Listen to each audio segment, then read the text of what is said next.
আসসালামু আলাইকুম, সবাই কেমন আছেন? আশা করি ভালো আছেন। আজকে দেখাবো আরএফএল এর কপি মাল। আরএফএল এর কপি মাল এরিফেল। আরএফএল এর কপি মাল এটা হচ্ছে এরিফেল। মানে দেখলে মনে হবে এটাও আরএফএল আর এটাও আরএফএল। একটা সাধারণ মানুষের আরএফএল কোনটা, অরিজিনাল আরএফএল কোনটা, কিন্তু এটা বোঝার মতো ক্ষমতা থাকবে না। কারণ এই যে এইটার কারণ এটা হলো এরিফেল, কিন্তু এখানে যে সিলটা আছে এই সিলটা আরএফএল এর সিলের মতন হুবাহু। এখানে ভিতরে একটা এফএস জায়গাত ফি দিয়ে দিয়েছে, আর আগেও এ আছে, পিছেও এল আছে, পুরা সেম সেম আরএফএল এর লোগোটা কপি। তো এক্ষেত্রে এটা আর এটা বহুত ডিফারেন্স। এই ব্যান্ডটা ব্যাকডোর ব্যান্ড আর এই ব্যাকডোর ব্যান্ডটার ডিফারেন্স অনেক, ওজনও অনেক ডিফারেন্স। এটা অনেক পাতলা আর এটা অনেক মোটা বা মজবুত। তো এটার টাকার সাথে অনেক ডিফারেন্স। এটা যদি 150 টাকায় পান, কিন্তু এটা পাবেন 200-220 টাকার উপরে। এটা পাবেন আবার খুচরা বাজারে 100 টাকার ভিতরেও পেতে পারেন। তো এটার ওজনও অনেক ডিফারেন্স আছে। তো অরিজিনাল আরএফএল এর কোনটা, এটা যদি চেনার চেষ্টা করে সাধারণ মানুষে চিনতে পারবে না। তো আমি কিছুটা ভিডিওর মাধ্যমে দেখাইতেছি কিভাবে চিনতে পারবেন। এটা হলো অরিজিনাল ব্যাকডোর ব্যান আরএফএল কোম্পানির। এখানে ভিতরে একটা মুখ আছে, এটা অনেক সুন্দর ফিনিশিং, কোনো বিট নাই ভিতরে। ভিতরে কোনো বিট না, কোনো ধরনের কোবলা কাবলি না, প্লেন আছে, কিন্তু রাউন্ড যে মুখটা আলাদা বোঝা যায়। কিন্তু যেটা কপি মাল ওইটাতে আলাদা বিট আছে, কিন্তু এখান দিয়ে এখানে দেখেন আলাদা একটা খাঁজ আছে। এটা দুই নাম্বার। এটা এরিফেল 2 নাম্বার আরএফএল। আরএফএল এর নকল মাল এটা। এখানে কাঁচায় কোনো ফিনিশিং নাই। দেখতেছেন, এখানে কোনো ফিনিশিং পাবেন না। তো যারা কিনতে যান তারা একটু ভিতরটা একটু খেয়াল করে দেখবেন।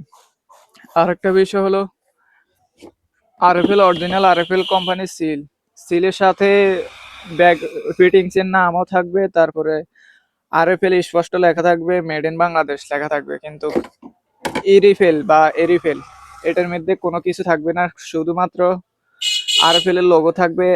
আর আরএফএল এর লোগোটা সেম সেম, একটু বোঝার ক্ষমতা নাই, কিন্তু এরিফেল লেখা থাকবে। আরএফএল এর জায়গা এপিএল এপিএল লেখা থাকবে।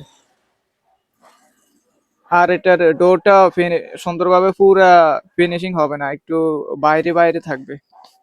আর আরএফএল এর ডোরটা একেবারে ফিনিশিং থাকবে। তো শুধু যদি এটা দুইটা দেখলে আসলে ডিফারেন্সটা বোঝা যায়, কিন্তু একটা যদি এক্সট্রা একটা কিনতে জানে ডিফারেন্সটা বুঝবেন না। সেক্ষেত্রে ফিনিশিংটা একটু দেখবেন, আর আর বিশেষ করে লেখাটা একটু দেখবেন। আরএফএল লেখা না এপিএল লেখা, এই জিনিসটা খেয়াল করুন। কিন্তু সিল বোঝা যায় না অত, সিলটা একেবারে আরএফএল এর সিলটাই। আমি এখন ডিজিটাল স্কেলে মেপে দেখাবো আসলে ডিফারেন্সটা কতটুকু। এটাও ব্যাকডোর ব্যান আর এটাও ব্যাকডোর ব্যান। একটা হলো আসল, একটা হলো নকল। তো আমি স্কেলটা চালু দিয়ে দেখবো এখন কোনটা কতটুকু আছে। তো আমি প্রথমে আরএফএল কোম্পানির যে অরিজিনালটা আছে ব্যান্ডটা, এটা ভেবে দেখাচ্ছি। এটা আছে 515 গ্রাম, অরিজিনালটা আছে 515 গ্রাম। তো আমরা একটু কপিটা দেখতেছি। এটা অনেকটাই পাতলা। তো আমি এটা দেখতেছি 275 গ্রাম। দেখেন কত ডিফারেন্স। কিন্তু যদি কিনতে যান বাজারে আরএফএল এর জায়গা এরিফেল আনলে অনেক প্রতারিত হবেন। তো দেখেন এখানে কিন্তু অনেক ডিফারেন্স। যারা সাধারণ মানুষ যান তারা কিন্তু প্রতারিত হতে পারেন। এই ধরনের নকল মাল থেকে বিরত থাকবেন। তো মাল কেনার ক্ষেত্রে বেশি ডিফারেন্সে মাল কিনবেন না। ধরেন এই জিনিসটা একটা উদাহরণ, এই জিনিসটার দাম হলো 200 টাকা, আপনি যদি 100 টাকা পান আনবেন না, নিশ্চয়ই কোনো গন্ডগোল থাকতে পারে। তাহলে বুঝতে পারলেন আরএফএল এরও কপি মাল হয়। আমিও আগে জানতাম না, কিন্তু আমি এই রমজানে জানলাম আরএফএল এর কপি মাল হয়। ভিডিওটা করবো ভেবে কিছুটা দিন চলে গেল, এটা আমি রমজানে দেখলাম এই মালটা, আরএফএল এর কপি মালটা। আশা করি ডিফারেন্সটা বুঝতে পারলেন বা দেখাইলাম।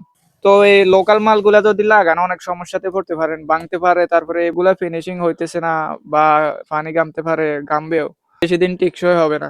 তো আশা করি ডিফারেন্সটা বুঝতে পারলেন। আজকের জন্য এ পর্যন্ত, আবার দেখা হবে অন্য কোনো ভিডিও নিয়ে। সবাই ভালো থাকবেন, সুস্থ থাকবেন, আল্লাহ হাফিজ।